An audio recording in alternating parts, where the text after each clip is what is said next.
Hello everyone. In this video I would like to share with you this device right here.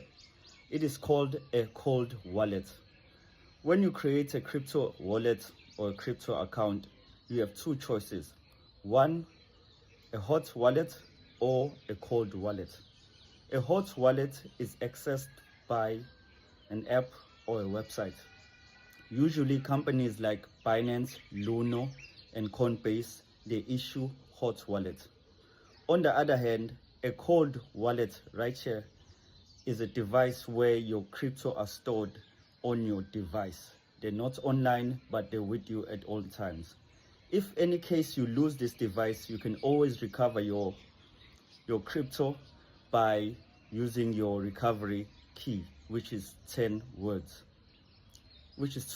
sorry.